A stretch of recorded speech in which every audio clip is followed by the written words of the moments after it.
y vamos a comenzar esta edición conversando con una congresista de la bancada de Cambio Democrático, Sigrid Bazán, que es además presidenta de la Comisión de Trabajo y Seguridad Social. Señora Bazán, buenas tardes y bienvenida a Las Cosas Como Son. Muchas gracias, Fernando, por el espacio y a todos tus televidentes, oyentes. Bueno, queremos hablar problemas de fondo, pero entre tanto hay un problema surgido ayer en relación al candidato a Lima Metropolitana de Juntos por el Perú, que es la etiqueta que está presente también en Cambio Democrático. Creo que son todos miembros de Juntos por el Perú, ¿o no? ¿Cuántos hay? Como inscritos formalmente, sí, tendría que decírtelo, pero creo que la mayoría somos invitados, ¿no? La congresista Ruth Luque, la congresista Isabel Cortés, y entonces, no son militantes. ¿quiénes son los miembros de Juntos por Perú junto al presidente de Juntos por el Perú, que es Roberto Sánchez, ministro, ¿no? Sí, entiendo que estaría ahora mismo, te mentiría porque debería revisar el ROC, pero estaría Roberto Sánchez como Roberto Sánchez, de acuerdo. Sí. El caso es que Juntos por el Perú, partido, no la bancada, usted no tiene que ver con eso, había elegido como su candidato para Lima Metropolitana al señor Gonzalo Alegría, que es un economista que estaba haciendo campaña, lo hemos invitado acá, pero sobre el cual se supo ayer de súbito que había una denuncia en una comisaría formulada por su hijo contra él como agresión psicológica y sexual. El señor Alegría dijo que no era falso, que esto era una mentira, una fabricación de empresas que tienen peajes y que saben que con él perderían sus ingresos millonarios y al mismo tiempo de la prensa. Regresamos a los viejos clichés de la oligarquía y la prensa para negar lo que uno ha hecho. Nos prometió que hoy daría una conferencia de prensa con argumentos notariales para refutar que hubiese una tal denuncia. No ha dado la conferencia de prensa hasta ahora y entre tanto hemos podido ver que efectivamente hay una denuncia. ¿Qué puede hacer Juntos por el Perú, que es, de todas maneras, un partido político del cual usted está cercana en estas circunstancias? Sí, Fernando, yo la verdad quiero lamentar esta situación porque justo leía un informe de Wilber Huacasi el día de hoy en donde estamos hablando de investigaciones, expedientes abiertos de candidatos a Lima, a las elecciones del próximo domingo, del subsiguiente domingo, más de 500 expedientes abiertos solo en temas de corrupción. Es decir, el filtro de los partidos políticos, hablando de investigaciones, digamos, abiertas, es o ha sido y viene siendo bastante precario, pero para este tipo de cosas, yo escuchaba a otras colegas y creo que coincido con ellas, hace falta mucho más filtros, porque denuncias como la que hemos visto y se ha publicado contra el señor Gonzalo Alegría son muy graves, no debieran ser pasadas por agua tibia. Y finalmente creo que quiero aprovechar este espacio, Fernando, y lo mínimo que podemos hacer es no solo solidarizarnos con la víctima, sino desde aquí, habiendo visto a la periodista que ha expuesto este caso, solidarizarme con Laura Grados, periodista también de Nativa que ha sacado este caso de manera pública y que ha recibido más bien ciertos calificativos, insultos, diría yo, de parte del candidato, cosa que desde ya nos deja mucho que desear, ¿no? Yo creo que ahí las medidas tienen que ser drásticas, pero entiendo que hay una formalidad, que el plazo para retirar candidaturas formalmente acabó el 3 de agosto, sin embargo yo creo que tanto de manera simbólica, ética, dentro de los organismos e instancias del propio partido político debieran tomarse sin duda ciertas acciones. El propio pacto ético electoral ha buscado que esta denuncia que se archivó por temas, además entiendo, procedimentales, de tiempo, etcétera, porque la víctima no estaba aquí, etcétera, se fue precisamente para escapar de estas agresiones que él mismo ha denunciado, pues pueda en todo caso nuevamente volver a esa investigación como el pacto ético lo pide, ¿no? Y yo estoy ahí bastante de acuerdo con ello. Pero ¿qué medidas se pueden adoptar, puesto que usted misma recuerda que el 3 de agosto venció el plazo para retirar candidaturas, es decir, Juntos por el Perú ya no lo puede hacer, pese a que alguna compañera suya de bancada creo que lo ha pedido, no se puede hacer? ¿Qué solución hay? Sí, mira, la solución es mucho más grande, ¿no? Sin duda, si el señor está en carrera como otros personajes, como te comentaba, estamos hablando de investigaciones de todo tipo y los partidos políticos que plantean estas candidaturas, e incluyo, ¿por qué no?, esta denuncia que ha quedado, digamos, archivada, pero que yo creo debería investigarse a fondo, parte por generar mejores filtros, pero no solamente dejados a la, entre comillas, buena voluntad de los partidos políticos, sino que en realidad los filtros tienen que venir a través de una reforma político-electoral, de la cual mucha gente que nos está viendo habrá escuchado, pero de lo cual los congresistas en verdad hasta la fecha casi que no hemos discutido.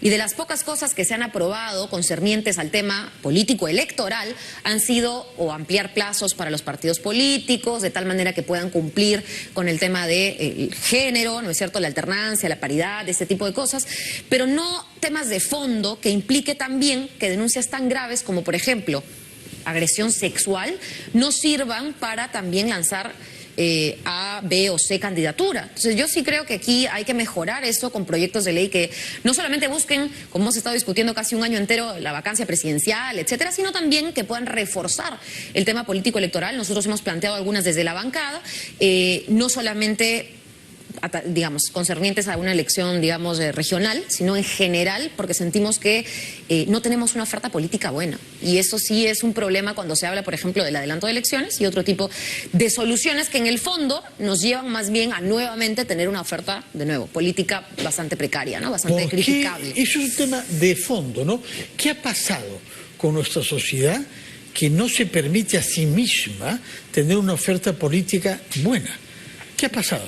Mira, yo creo, y yo hablo de repente desde la situación de una congresista joven, como los tenemos varios en el actual Congreso, que no solamente es un tema incluso de reforma, sino que los propios partidos no están dando cabida a nuevos y más jóvenes liderazgos políticos, y quienes incluso en algunos casos son jóvenes políticos vienen de alguna manera muy influenciados por esta vieja guardia que yo considero ha sido en algunos casos perniciosa en un sistema político tan frágil. Porque ¿vieja guardia de todas las corrientes políticas? De todas las corrientes políticas, ¿no? Y tenemos ya candidatas o ex candidatas presidenciales, ex candidatos presidenciales que han tenido 1, 2, 3, 4 elecciones perdidas y sin duda muchas investigaciones y cuestionamientos, y creo que a la hora de la campaña electoral todo se perdona, todo se olvida. Claro, mientras no haya una sentencia. Yo soy una defensora del debido proceso, como varios colegas y los mismos abogados siempre defienden. Yo estoy de acuerdo con que tenemos que seguir los procesos, pero también el partido político tiene más vida que solo la electoral. El partido político tiene un trabajo con la ciudadanía y la ciudadanía debe también, al momento de votar, no solo decir cuál candidato le parece mejor por la entrevista que vio, por el debate que escuchó, sino también por la información que obtuvo sobre el partido, sobre el propio candidato, sobre la vida política anterior del candidato. Y creo que ese acceso a la información, por supuesto, los medios tienen una responsabilidad, pero el partido político también debe informar hacia adentro de la militancia y hacia afuera de la ciudadanía este tipo de cosas, porque si tenemos vida más allá de la electoral, creo que este tipo de denuncias hubiera salido antes y no en el último tramo de la campaña. Pero ¿no? ¿Cómo hubiera podido salir? Porque es una denuncia ante una comisaría hecha además el año pasado, hace un año y medio en realidad, y la persona que la denunció, el hijo del señor Alegría, se marchó del país. De manera que hay que estar recorriendo todas las comisarías de nuestro país, que son muchas, para enterarse de eso. No hay obligación. No, yo creo que finalmente ese tipo de cosas, Fernando, las va a premiar o en todo caso castigar el electorado con su voto en el caso que sea necesario. Como te decía, estamos hablando del caso del señor Alegría, como estamos hablando del caso de muchísimos otros candidatos, bien sea con alguna investigación abierta, algún expediente abierto. Por ello no estoy, por supuesto, pormenorizando el caso particular del cual me preguntas, pero sí me parece importante que la ciudadanía tenga todas las herramientas, no solamente coyunturales, sino toda la información a la mano al momento de votar, y que sin duda, ¿no?, tengamos nuevos líderes, nuevos cuadros políticos y partidos que se hagan responsables y un poco, digamos, hagan un trabajo por fuera de las elecciones. Yo creo que eso es lo más valioso, ¿no? Junto al tema principal, que es una denuncia formulada por su hijo por hechos graves de agresión sexual, de un padre contra su hijo, hay el tema de la agresión que ha realizado el señor Alegría contra la prensa. Así es. Y particularmente contra una periodista, Milagros Leiva, a la que puso bajo condicionales, como si se dijera de usted que es una prostituta del lince. Es una manera totalmente inaceptable para expresarse de todo ciudadano y con mayor razón de alguien que aspira a ser el alcalde de todos los limeños, ¿no? Sí, yo creo que es muy bajo de parte de un candidato, independientemente de cómo quiera él intentar expresar su inocencia, que por cierto ni he escuchado, como bien ha señalado, absolutamente nada de fondo. El señor se ha dedicado a insultar a la prensa, a insultar a dos periodistas que sin duda son referentes, ¿no? Yo, mi solidaridad con Laura Grados, mi solidaridad con Milagros Leiva y creo que también con muchísimas mujeres, mi solidaridad con la víctima, que a través de este tipo de dichos o en todo caso aseveraciones del candidato, creo, se está de alguna manera revictimizando y pormenorizando algo que puede haber sido muy doloroso y que tendrá, como digo y repito, que investigarse y ojalá esto del pacto ético se cumpla. Pero sí creo que aquí hay una persona que está demostrando más ahora que lo que demuestra la propia denuncia periodística, ¿no? Y como te comento, esto está en manos de las personas y va mucho más allá del partido político y va mucho más allá de la ideología, de las creencias, porque además sé que tenemos una responsabilidad que asumir todos, absolutamente toda la clase política, por la oferta que estamos hoy en día presentándole a los electores, sobre la cual no estamos participando por ser actuales autoridades, por el principio de neutralidad, pero que sí consideramos tiene que saber la gente, ¿no? Al momento de elegir. Nuestra solidaridad también actualmente con las colegas Milagros Leiva y Laura Grados, que han hecho su trabajo, investigar, preguntar, afrontar una realidad difícil y lo que han recibido por parte del señor Gonzalo Alegría no son respuestas, sino agresiones también. Y si me permites, Fernando, ser incluso más incisiva y en todo caso para cerrar este punto, hay otra denuncia que el día de hoy también ha sido publicada, no estoy segura del medio de comunicación, pero la han publicado del 2018, trabajadoras del hogar o una trabajadora del hogar que ha denunciado al señor Alegría también por temas de agresión, entiendo, entre física y verbal, ¿no? Entonces yo sí creo que aquí hay algo que investigar y ojalá que las autoridades se pongan a ello. Sí. Sin duda. Hablemos entonces sobre otro tema que tiene que ver con la agenda suya en el Parlamento y que es la eventual censura del ministro del Interior, Willy Huerta. Usted escuchó la presentación que hizo durante la interpelación y la respuesta que dio a las 12 preguntas que habían formulado ustedes, los congresistas, en el pliego interpelatorio. ¿Qué pensó cuando acabó esa sesión de respuestas del señor Huerta? Yo creo en realidad que estamos teniendo estas sesiones de interpelación y creo que también estuve muy atenta al pliego de preguntas que se presentan con este tipo de interpelaciones. Yo misma he planteado una que otra interpelación a algún ministro, pero sí siento que ya se está tergiversando incluso el motivo de las interpelaciones, que pueden ser por temas concretos, pero en donde finalmente termina hablándose de la inseguridad ciudadana, hablándose de la delincuencia, cosas que por supuesto atañen al sector interior, pero que no necesariamente son motivo inmediato de vacancia. De lo contrario, el Perú es un país en donde lamentablemente la delincuencia está ganándonos un poco, pero no censuramos Más que un poco, ¿no? Más que un poco. Bastante mucho, particularmente en Lima, en Ica, en Piura, en algunas ciudades que hemos estado visitando. La libertad.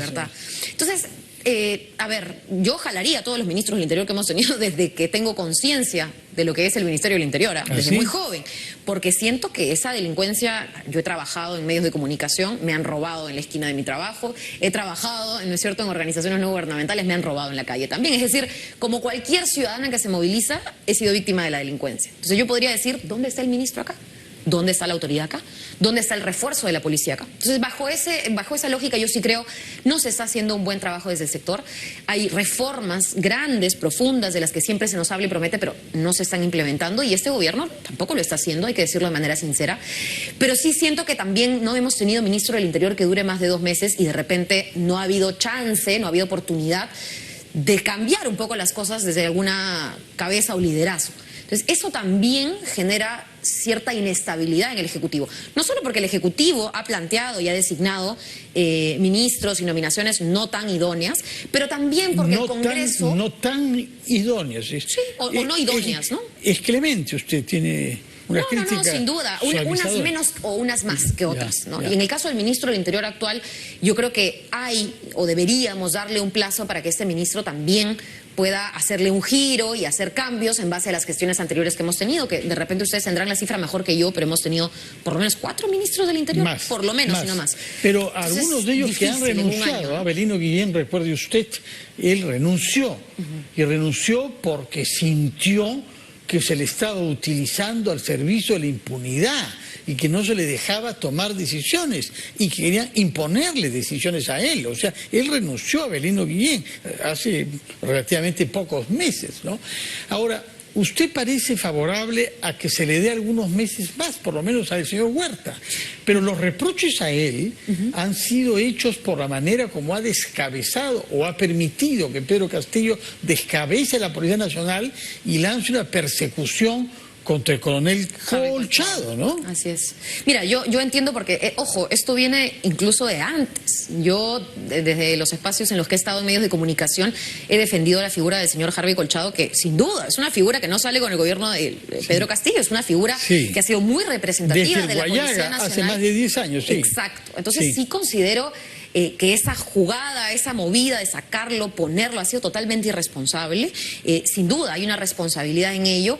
Y mira, yo estoy dispuesta a conversar con los colegas congresistas para ver cuál es la situación, pero sí pediría que también se le dé un espacio de estabilidad al sector ejecutivo para que pueda también generar esos cambios y enmendar. Aunque el ministro haya dado pruebas de no dedicarse a su trabajo, sino a garantizar la impunidad de Pedro Castillo. Mira, ¿cuánto tiempo tiene el ministro en su cartera, no? Decir que no ha trabajado y solo se ha, digamos, abocado a generar la impunidad, creo que es algo pronto para decirlo. Es que ha hecho cosas graves. Pero yo creo que sí Por ejemplo, deberíamos... Sigrid Bazán, una cosa que se le preguntó formaba parte del pliego.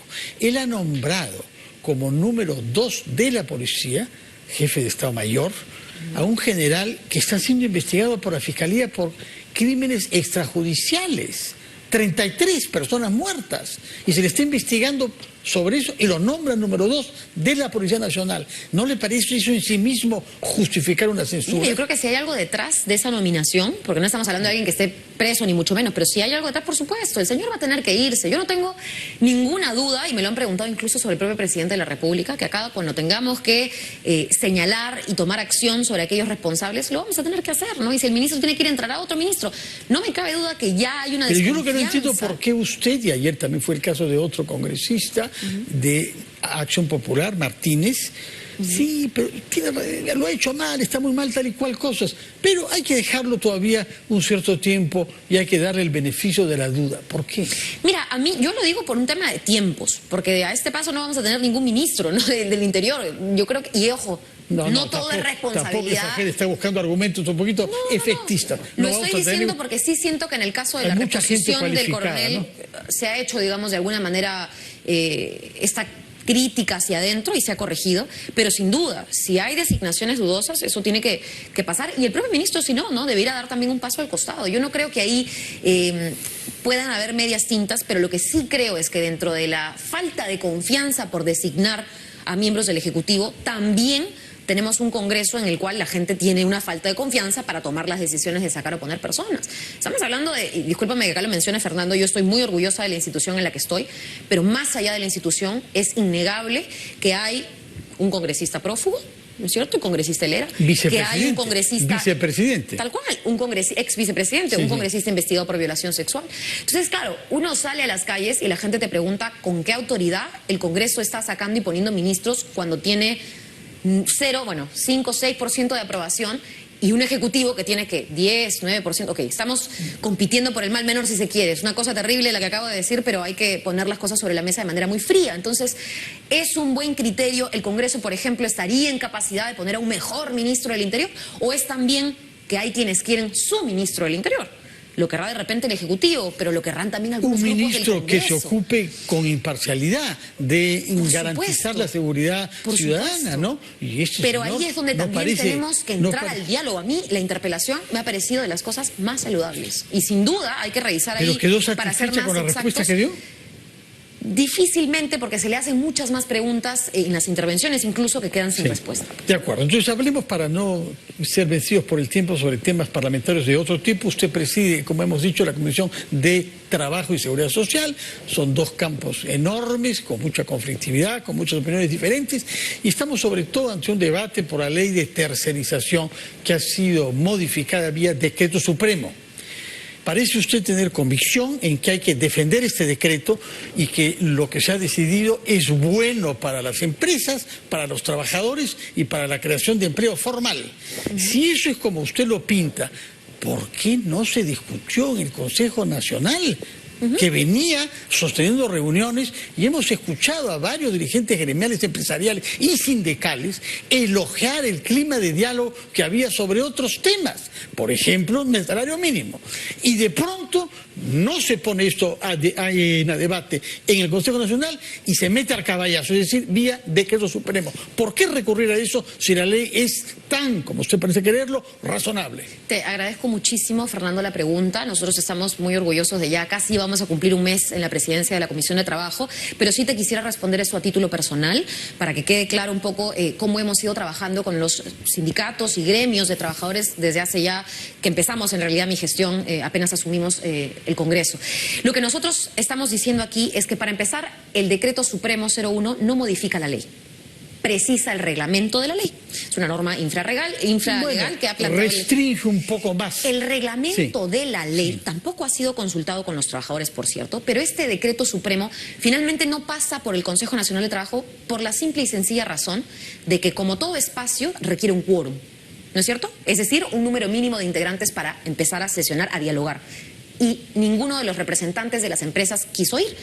Y han dejado sin quórum el espacio del Consejo Nacional de Trabajo, que por muchos años ha discutido muchos temas, del cual incluso también, en algún momento en donde los temas eran mucho más pro-empresas o pro-empresarial, había entonces que castigar a los empresarios, había que castigarlos porque no fueron a la reunión. Las empresas mismas son las que han dicho, no quiero dialogar. Mira qué potente esto, ¿no? No quiero y he dejado sin quórum el espacio. Han dicho eso, han dicho no quiero dialogar. Se han retirado de la comisión. No está interpretando las cosas de una manera un poco sesgada. Es como que yo no vengo aquí y tú me invitas, entonces tú dirás, bueno, en este momento la congresista Bazán no quiere dialogar. Es válido. Pero tiene otras cosas que hacer, le han surgido dificultades. Yo no sé por qué no han venido a esa reunión.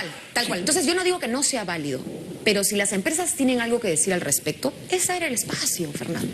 Ese era el espacio para decirlo. Y como no fueron, se apruebe esto vía decreto supremo. Es la prerrogativa del Ejecutivo sacar decretos supremos, como es la prerrogativa de un congresista sacar proyectos de ley. ¿Está usted segura que este decreto favorecerá que se cree empleo formal? Mira, tenemos una serie de estudios. A mí me encantaría, digamos, alargar un poco ese tema porque es muy valioso compartirlo. Estamos hablando de empresas tercerizadoras que en el gran porcentaje y en su mayoría, y esto está y lo hemos revisado en fuentes oficiales del Ministerio de Trabajo, tienen de 100 a más trabajadores. Y estamos hablando sobre todo del enfoque en el trabajador, de tal manera, te voy a hacer un ejemplo, de que el trabajador pueda tener todos sus derechos cumpliendo el mismo trabajo que un trabajador en planilla. El trabajador en una tercerizadora, en una service, gana 1/6 de lo que gana un trabajador que trabaja para la empresa principal, teniendo exactamente la misma labor. Bueno, y esa es la estadística. Será el caso en algunas empresas, pero ciertamente es la estadística general. Bueno, en todo caso... ¿Y qué pasa con eso, solo para cerrar, Fernando? Cuando uno gana menos, recibe menos utilidades. Sí. No, que, si pasa algún que hayan desigualdades es naturalmente inaceptable, pero no es la familia, no es lo que afirman otros informes. A ver si me hace llegar los suyos. Pero yo exhorto... Pero ya ha cerrado de antemano, porque hay un decreto supremo que ha cerrado el debate. Por supuesto, debate ya no hay. Se ha dado 180 días para poder progresivamente aplicarlo. Entonces, y ya entró en vigencia y no ha habido un descalabro. Entonces yo sí pediría en todo caso para quienes quieran debatirlo, porque hay propuestas legislativas sobre el tema, o sea, no se ha cerrado en tanto, hay propuestas legislativas. Que pasarán por su comisión y nos informará usted, por favor, y nos hará llegar esos informes que según usted prueban de una manera clara. Una entrevista exclusiva. De acuerdo. El tema lo merece, porque lo que está en juego es la viabilidad de ciertas empresas y la generación de empleo, que es nuestro principal tamaño. Y empleo digno, y que finalmente las empresas dialoguen con los trabajadores. Y empleo formal. Sigrid Bazán, muchas gracias por estar acá y por contestar a nuestras preguntas. Que tenga usted un buen final de invierno.